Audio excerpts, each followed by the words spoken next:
Enteral gastritis part 1 हमने complete किया।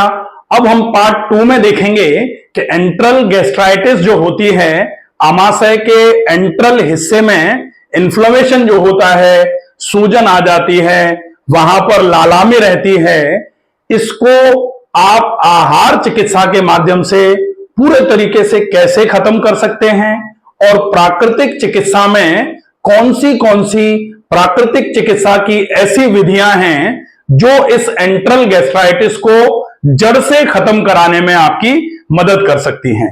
Video को अंत तक जरूर देखें ताकि एंट्रल गैस्ट्राइटिस में सुबह से लेकर के रात तक हमें क्या क्या खाना है, कैसे उसको हम पूरा का पूरा डिजाइन करेंगे और चिकित्सा विभाग में, प्राकृतिक चिकित्सा में इसके लिए कौन से घरेलू उपचार होते हैं, वो भी हम पूरा अच्छे तरीके से जानेंगे।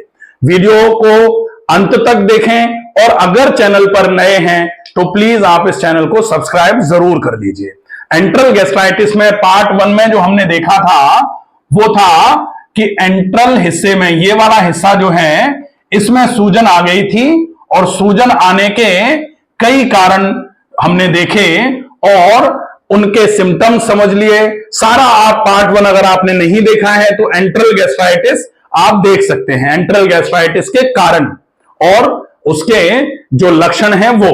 अब हम देखेंगे कि इस एंट्रल गैस्ट्राइटिस का, गैस्ट्राइटिस हम क्यों बोलते हैं, क्योंकि आमाशय में प्रॉब्लम है और आमाशय के किस हिस्से में है, एंट्रल हिस्से में है।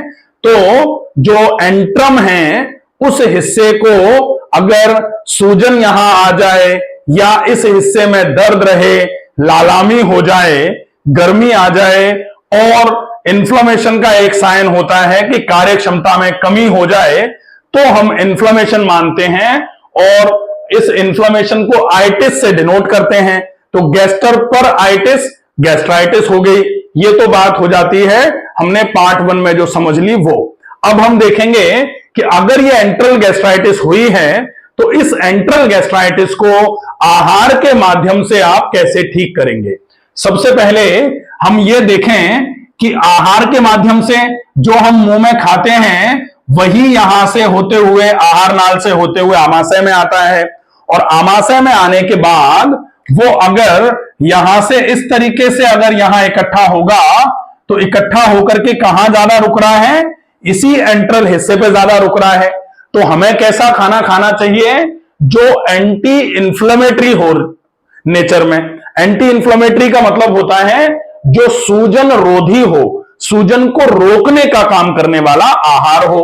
तो एंटी इंफ्लेमेटरी में एक बहुत अच्छी चीज होती है, वैसे तो सौंफ एंटी इंफ्लेमेटरी है, आपका मुलैठी एंटी इंफ्लेमेटरी है, हल्दी एंटी इंफ्लेमेटरी गुणों से युक्त होती है। साथ में एक बहुत बेहतरीन चीज होती है, वो है मैस्टिक गम। मैस्टिक गम जो है ये भूमध्य सागर में एक झाड़ी नुमा पौधा होता है, उसके तने से निकलने वाली राल है और ये जो राल है ये गोंद जैसा जो होता है सब्सटेंस, ये गोंद जैसा सब्सटेंस जो है ये बहुत अच्छा एंटी इंफ्लेमेटरी है और गैस्ट्राइटिस या गैस्ट्रिक अल्सर जैसी समस्याओं में बहुत पुराने समय से उपयोग में लिया जाता रहा है।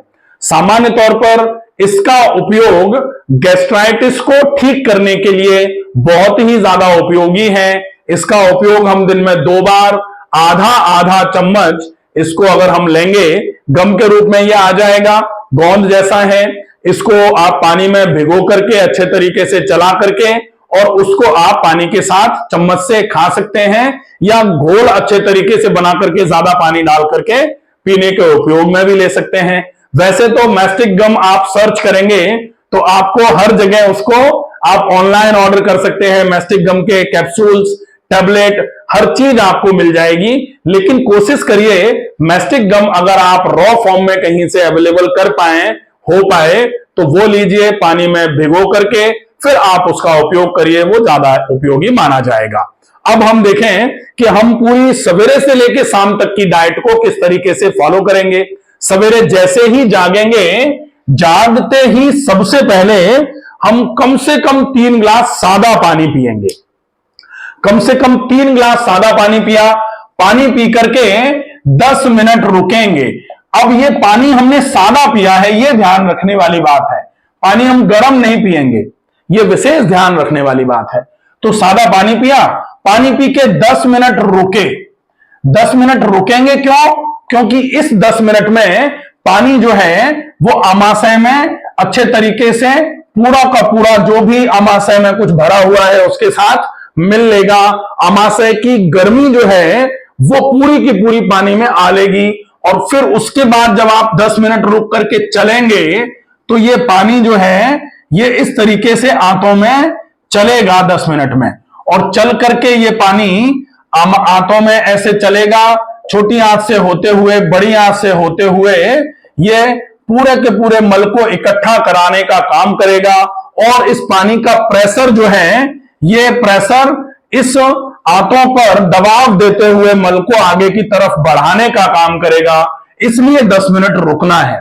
10 मिनट रुकने के बाद कई सारे लोग कहते हैं हमको तो मोशन आता ही नहीं है, तो नहीं आता है तो भी अपने को मोशन जाना है। मोशन गए, मोशन जाने के बाद फिर मंजन कर लिया, मंजन करने के बाद ऑयल पुलिंग करी, ऑयल पुलिंग में 1 चम्मच सरसों का तेल मुंह में भर करके जोर से चलाना है।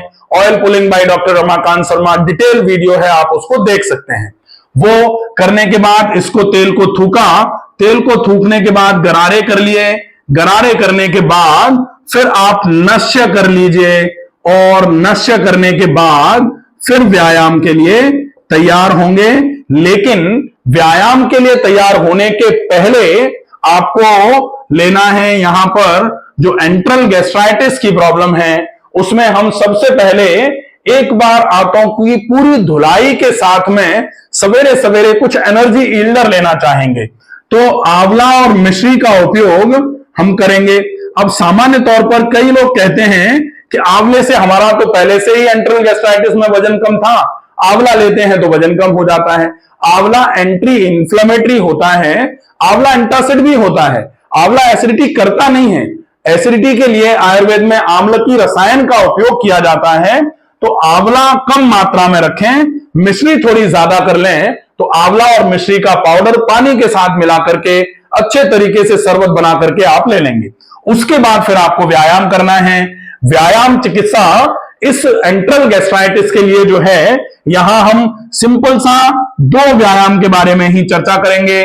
टहलना 50 मिनट और अनुलोम विलोम और डीप ब्रीदिंग। तो अनुलोम विलोम 10 मिनट और डीप ब्रीदिंग कम से कम 100 बार। अगर आप इतना कर लेते हैं तो ये आपका पूरा का पूरा एक्सरसाइज का रूटीन पूरा हो गया। 50 मिनट टहलना, 10 मिनट अनुलोम विलोम, डीप ब्रीदिंग 100 बार आप अच्छे तरीके से कर लीजिए। बहुत इफेक्टिव तरीके से ये आपके लिए काम में आने वाली चीज है। इसके बाद जैसे ही व्यायाम करके फ्री होंगे, व्यायाम करने के बाद फिर आप यहां मैस्टिक गम का यूज कर सकते हैं। मैस्टिक गम का यूज कर सकते हैं, या फिर आप एक दिन मैस्टिक गम ले लीजिए, एक दिन सौंफ और मिश्री का पानी ले लीजिए, और एक दिन आप मुनक्के और अंजीर ले लीजिए। तो मुनक्के अंजीर एक दिन, सौंफ मिश्री का पानी एक दिन, और एक दिन मैस्टिक गम आपने ले लिया। ठीक है, ये हो जाएगा। इसको अल्टरनेटली आप रख लीजिए, एक एक दिन ये लिया फिर से रिपीट कर लिया, तो ये चीजें आप ले सकते हैं, बहुत अच्छा रहेगा। इसके बाद फिर आप नाश्ते के पहले जो कतीरा आता है, कतीरे में थोड़ी मिश्री मिला करके, जैसे आधा चम्मच कतीरा आप मिला करके रात को भिगो करके छोड़ दो। रात को कतीरा आपने भिगो करके छोड़ा, सवेरे सवेरे उसमें मिश्री मिलाई, मिश्री मिलाने के बाद अच्छे तरीके से पेस्ट जैसा बना करके उसको खा लिया, तो वो बहुत अच्छा रहेगा, बहुत अच्छे तरीके से काम करता है, ये उपयोगी हो जाएगा। इसके बाद जो नाश्ता है, नाश्ता आप करें जरूर, लेकिन थोड़ा सा ऐसा ध्यान रखें कि नाश्ते में अगर एंट्रल गैस्ट्राइटिस है तो कहीं ऐसा नहीं हो कि ज्यादा एसिड है और आपने कम खाया तो सवेरे सवेरे से ही एसिडिटी चालू हो जाएगी। इसलिए कोशिश करिए कि ज्यादा मात्रा में सब्जियों वाला, कम दलिया जो है ना, दलिया या दाल चावल की खिचड़ी जो है ना, दाल चावल और दलिया कम, ज्यादा मात्रा में सब्जी डाल करके वो वेजिटेबल दलिया या वेजिटेबल खिचड़ी बनाइए। खुले में बनाना है, इसका विशेष ध्यान रखें, कुकर में नहीं बनाया जाएगा, वो आपका नाश्ता हो जाएगा। फिर आप नाश्ते के बाद में जो लंच लेंगे, लंच आप 12 से 12:30 बजे के पहले पहले आप 12:30 के पहले पहले लंच लेंगे। लंच के ठीक पहले आप कोशिश करें 10 से 15 मिनट पहले, बेशक 50 ग्राम, लेकिन थोड़ा दही आप या तो सादा, या अगर आप डायबिटिक नहीं हैं तो उसमें थोड़ी सी मिश्री डाल करके, मिला करके, चला करके आप वो दही खा लीजिए। फिर आप 10 मिनट के बाद रोटी सब्जी, और जो छाछ लेना चाहें तो छाछ का उपयोग करिए। रोटी सब्जी जब आप खा रहे हैं तो ये विशेष ध्यान रहेगा कि खाने के आप आधे घंटे पहले से पानी पीना छोड़ेंगे और कम से कम आधे घंटे बाद तक पानी नहीं पिएंगे, क्योंकि अगर आप खाने के तुरंत बाद पानी पीते हैं तो फिर आपका पूरा का पूरा पाचन तंत्र धीरे धीरे करके खराब होना चालू हो जाता है। इसलिए पानी आपको जितना पीना है आप पूरे दिन में पियो, लेकिन खाने के आधे घंटे पहले और खाने के आधे घंटे बाद तक फिर आपको पानी नहीं पीना है। अगर आपको बहुत प्यास लग रही है, आपको लग रहा है कि आपको पानी पीने की आवश्यकता है, तो खाना खाते समय आप 3-4 घूंट पानी का उपयोग कर सकते हैं, यह अच्छा माना जाता है। ठीक है, तो यह हो जाएगा। इसके बाद फिर आप दोपहर के और शाम के खाने के बीच में 2 बार कुछ लिक्विड लेंगे। अब वो लिक्विड जो है वो 1 बार नारियल पानी और 1 बार सौंफ का पानी होगा, बहुत अच्छा रहेगा। या फिर आप अगर चाहें तो 1 बार नारियल पानी और 1 बार आप सफेद कद्दू का जूस ले सकते हैं। अब ये सफेद कद्दू का जूस जो है आप खाली पेट अगर लेते हैं सवेरे सवेरे, बहुत सारे लोग कहते हैं कि सफेद कद्दू हर जगह अवेलेबल नहीं होता है, तो आप सफेद कद्दू अगर कहीं अवेलेबल हो जाए तो फिर आप इस सफेद कद्दू का जूस 2 बार अगर ले पाए तो 1 बार सवेरे और 1 बार शाम को सफेद कद्दू का जूस आप लीजिए। ये बहुत अच्छे तरीके से एंटासिड का काम करता है। और जूस है और सब्जी का जूस है, क्योंकि सफेद कद्दू सब्जियों में रखे जाने वाली चीज है, तो इसको आप अगर लेते हैं तो ये बहुत ज्यादा कैलोरीफिक नहीं है, लेकिन बहुत अच्छे तरीके से एंटासिड का काम करेगा, एसिडिटी को कम करने का काम करेगा, जो बढ़ी हुई एसिडिटी है उसको। क्योंकि हम ये भी ध्यान रखते हैं कि लो स्टमक एसिड भी एक प्रॉब्लम है, तो स्टमक एसिड लो अगर हो गई, बीमारी के रूप में लो हो गई तो प्रॉब्लम है। ज्यादा है स्टमक एसिड, उसको आप कम कर रहे हो तो वो ट्रीटमेंट है, लेकिन कम करने के बाद वो और कम हो गई, सामान्य से कम हो गई और सामान्य से कम बनी रहना चालू हो गई, तब फिर वो लो स्टमक एसिड के रूप में, बीमारी के रूप में आपके शरीर में आ जाएगा, फिर गड़बड़ होगा, ध्यान रखना है। ठीक है, तो आप ये ले सकते हैं। फिर शाम का खाना जो है वो कोशिश करिए शाम का खाना 7 बजे के पहले पहले आप खा के फ्री हो जाओ। शाम के खाने में 7 बजे के पहले आपको थोड़ा सा कम मात्रा में खाना है, और कोशिश करिए कि आप ऐसा खाना खाएं जो जल्दी पच जाने वाला हो। तो शाम का 7 बजे के पहले, मात्रा कम और जल्दी पच जाने वाला, तो 3 चीजें। एक तो 7 बजे के पहले, 7 बजे से पहले। दूसरा, आपको कम मात्रा में, कम मात्रा मतलब जो थोड़ा कम, मतलब भूख से थोड़ा थोड़ा कम खाइए, और जल्दी पच जाने वाला, सुपाच्य, जल्दी पचने वाला। तो ये आप 3 चीजों का जैसे ही ध्यान रखेंगे तो धीरे धीरे करके आपके पाचन की क्षमता ठीक होना चालू हो जाएगी, और शरीर जो 2 काम करता है, या तो खाने को पचाने में समय लगाएगा, और अगर वहां से उसको समय मिल गया तो शरीर को ठीक करने में समय लगाएगा। तो पचाने से अगर उसको समय मिलेगा, और रात को स्पेशली जब आप रेस्ट भी कर रहे हैं, ऊर्जा आपके काम करने में भी नहीं लग रही है, तो निश्चित ही वो ऊर्जा शरीर को हील करने में लगाना चालू कर देगा शरीर। निश्चित ही आपका शरीर रात को, जैसे जब आप काम कर रहे हैं तो शरीर काम करने में ऊर्जा लगा रहा है, क्योंकि आप बोल रहे हैं, आप लिख रहे हैं, आप फिजिकल वर्क कर रहे हैं, जो भी कर रहे हैं, तब उस समय शरीर का ध्यान कहां है? आपके शरीर में जो काम करने से ऊर्जा खर्च हो रही है, उधर की तरफ ऊर्जा की सप्लाई में अपना पूरा दिमाग लगाए हुए है। जब आप शाम को लेटे तो आप काम नहीं कर रहे हैं, वहां से उसका दिमाग हट गया, लेकिन अब शरीर पूरा पचाने में दिमाग लगाए हुए, क्योंकि आप खाकर के सो गए बिल्कुल यहां तक, तो फिर शरीर का पूरा ध्यान उसको पचाने में रहेगा, तो सही नहीं हो पाएगा फिर शरीर। तो सही करना है तो क्या करना है?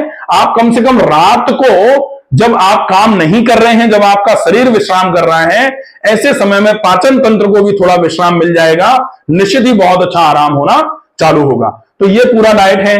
फिर रात को सोने के लगभग 1 से 1.5 घंटे पहले आप आधा कप थोड़ा सा सौंफ और मिश्री का पानी ले सकते हैं। यह आपके लिए एसिडिटी को कम करने का काम करेगा, गला थोड़ा तर रहेगा, पाचन तंत्र में थोड़ी ठंडक रहेगी। यह पूरा का पूरा प्लान अच्छे तरीके से फॉलो करिए, बहुत अच्छा लाभ होना चालू होगा। आशा है यह वीडियो पसंद आएगा, ज्यादा से ज्यादा लोगों तक शेयर करें। सुरक्षित रहिए, स्वस्थ रहिए, धन्यवाद।